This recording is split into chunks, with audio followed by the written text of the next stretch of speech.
একটি বাদাম কেড়ে নিল ফুটফুটে মানহা মনির জীবন। যে বয়সে একটি শিশু দৌড়ে বেড়ায়, হাসে, খেলতে খেলতে সবাইকে আনন্দে ভরিয়ে রাখে, সে বয়সে ছোট্ট মানহা মনি চিরতরে বিদায় নিল পৃথিবী থেকে।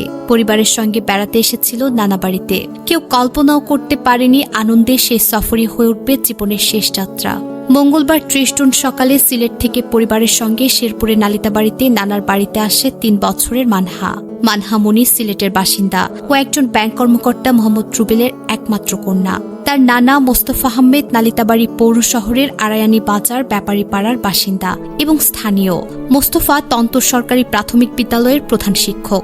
মঙ্গলবার সকালে নানার সঙ্গে বিদ্যালয়ে বেড়াতে যায় ছোট্ট মানহা। বিদ্যালয় প্রাঙ্গণে খেলাধুলা করছিল সে। দুপুরের দিকে পরিবারের সদস্যরা তাকে বাদাম খেতে দেন। খাওয়ার এক পর্যায়ে একটি বাদাম তার গলায় আটকে যায়। হঠাৎ তীব্র শ্বাসকষ্টে ফট করতে থাকে শিশুটি। আতঙ্কিত পরিবার দ্রুত তাকে উপজেলা স্বাস্থ্য কমপ্লেক্সে নিয়ে যায়, কিন্তু হাসপাতালে পৌঁছানোর আগেই তার দেহটি নিস্তব্ধ হয়ে যায়। উপজেলা স্বাস্থ্য কমপ্লেক্সের চিকিৎসক তানভীর ইবনে কাদের ঘটনার সত্যতা নিশ্চিত করেছেন। তিনি জানান, শ্বাসনালীতে বাদামের শ্বাসরুদ্ধর কারণে শিশুটির মৃত্যু হয়েছে। পরিবারের সদস্যরা জানিয়েছেন, মানহা খুবই চঞ্চল ও আদরে ছিল। নানার স্কুলে গিয়ে সে খুব খুশি ছিল, কিন্তু এক মুহূর্তের অসতর্কতায় সবকিছু শেষ হয়ে গেল।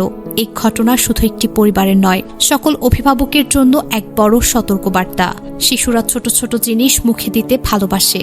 বাদাম, লজেন্স, ছোট খেলনা, মুদ্রা ইত্যাদি তাদের জন্য মারাত্মক ঝুঁকিপূর্ণ।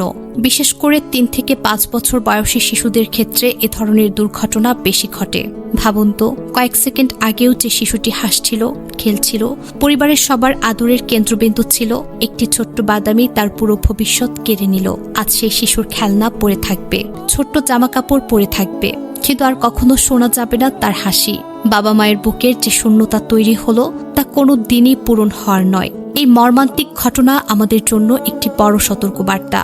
চিকিৎসকদের মতে ৫ বছরের কম বয়সী শিশুদের বাদাম, আঙ্গুর, শক্ত ক্যান্ডি, পপকর্ন, বড় টুকরো ফল বা এমন যে কোনো খাবার যা সহজে শ্বাসনালীতে যেতে পারে, এসব অত্যন্ত সতর্কতার সঙ্গে দিতে হয়। এই বয়সে শিশুদের চিবানোর ক্ষমতা ও গিলতে সমন্বয় এখনো পুরোপুরি বিকশিত হয় না। তাই খেলতে খেলতে বা দৌড়াতে দৌড়াতে খাবার খেলে শ্বাসনালীতে খাবার আটকে যাওয়ার ঝুঁকি অনেক বেড়ে যায়।